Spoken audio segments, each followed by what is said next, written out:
Does it ever feel like it's nearly impossible to get rich? Well, the reality is that we all have the potential to become abundantly wealthy. Sadly though, most of us are making the wrong moves trying to get there. But if you start to harness the power of the one word I'm about to share with you, you're guaranteed to start seeing more financial success than you ever have before. When you think of the word rich, what comes to mind?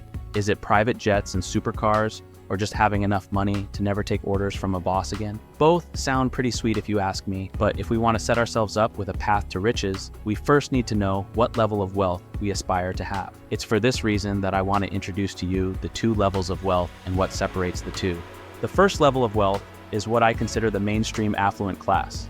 The mainstream affluent class is highly educated, motivated, and upwardly mobile. By most people's standards, these people would be considered rich. However, in many cases, they probably don't feel as rich themselves as they aim to be. So, how much money does this first class of the rich tend to have? Good question. Today, the mainstream affluent class has investable assets of between $500,000 and $3 million and a net worth of between $500,000 to $5 million.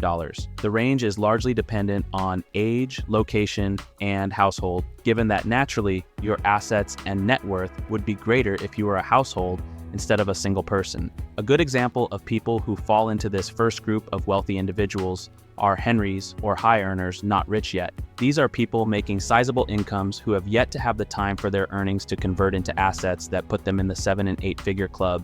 Now, as you know, your income alone probably won't make you rich, which is why this first group of rich individuals leverage the power of assets to build up their wealth over time. Generally speaking, the mainstream affluent class love investing in stock index funds, real estate, and more recently in alternative investments like cryptocurrencies. For the most part, the mainstream affluent class is a great place to be. You never have to worry about bills, can enjoy most of the niceties of life, and are stashing away enough money to be able to ride out your golden years in style.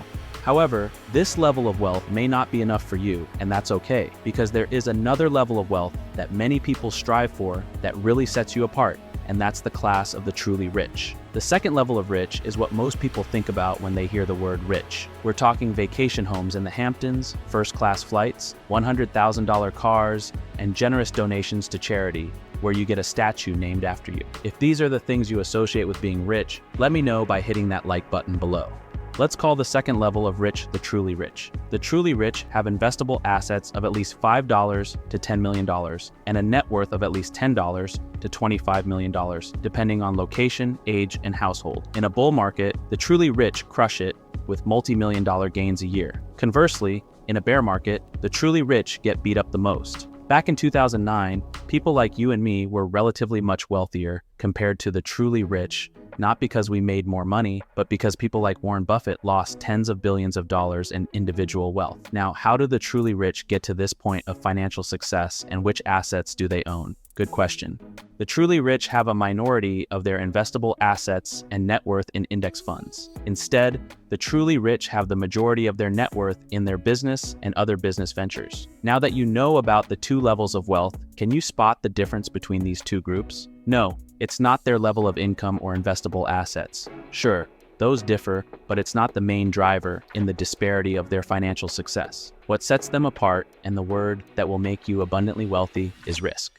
Let's rewind the tape here and really look at how these two groups allocate their money. And once we do, you'll have all the information you need to start your journey to becoming part of the truly rich. If you recall, those in the mainstream affluent class tend to focus their incomes on buying assets like real estate and index funds. If you've read any popular personal finance books before, then you'll know these are the types of assets that are most often recommended, and for good reason. These assets provide good returns with a moderate level of risk. However, will they allow you to join the class of the truly rich? Not likely.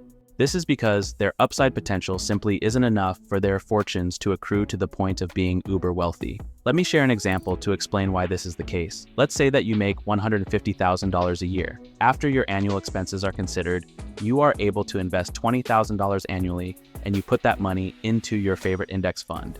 If you do this for the next 40 years and receive an average return of 7%, you'd have just under $4 million.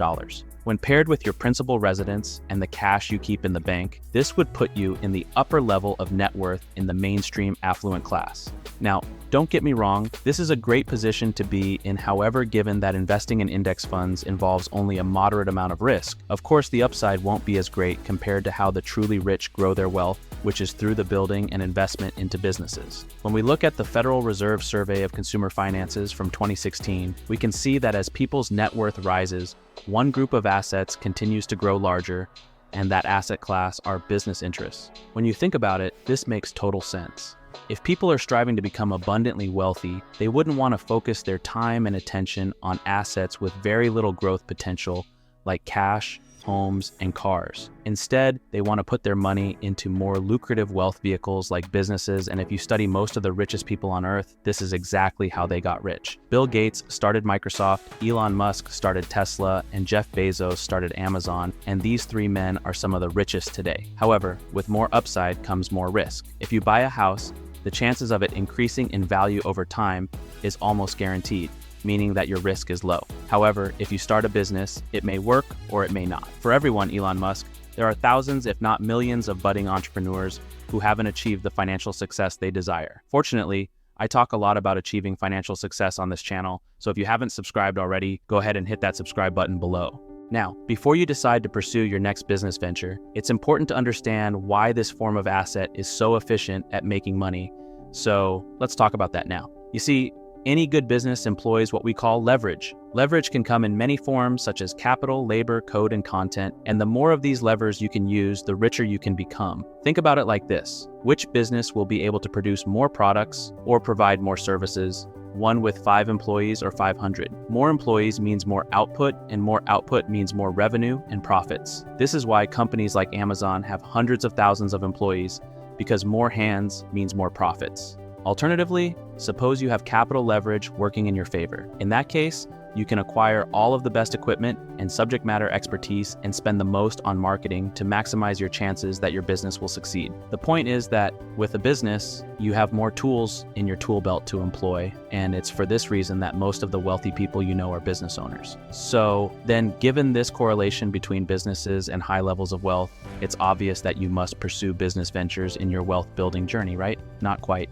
While I told you that risk is what separates the mainstream affluent class from the truly rich, what also ends up separating the two on their quest for financial success is time. Both wealth-building approaches take a very different amount of time investment, and this is a consideration that cannot be overlooked when deciding how rich you want to be. For instance, if you are passively investing in index funds, that takes no time at all. You simply earn your income, automate your investments, and can go about your life as you would, all the while growing richer by the day.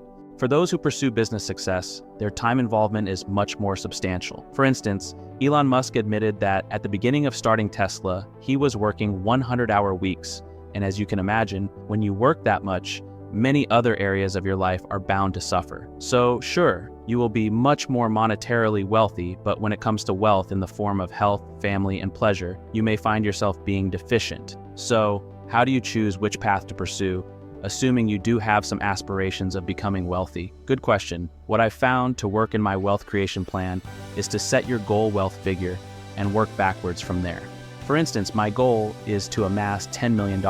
Using the 4% rule, that would allow me to live off of $400,000 a year, which is more than enough to live comfortably, travel, and never have to worry about bills ever again. Once you have this figure, you need to decide which assets you can use to get you there. For example, to get to $10 million, you will likely need a good balance of business interest and traditional investments like index funds to get there, and that's exactly what I'm working on now.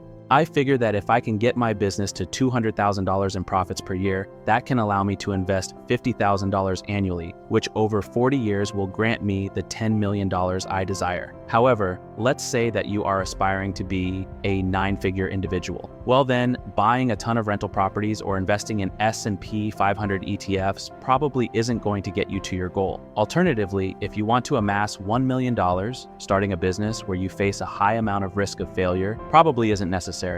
Plus, there is one final consideration that you need to keep in mind on your quest for financial success, and that consideration is your level of satisfaction. For instance, right now, I may think that I will only be content if I am making $400,000 a year. However, if I get to $300,000 a year and am completely content, I will likely not have as much drive to push for another $100,000 since the extra effort will only yield me minor marginal returns. As you've probably realized in your own life, what we think we want and what we want are often two very different things. Not only that, but our wants and needs change over time. When you're younger, you will likely want to make more money and buy flashy things, but as you age, you may prioritize time with family and being more covert with your wealth. Only time will tell, but by knowing what level of wealth you want to strive for, you can create a plan and start your journey to becoming abundantly wealthy.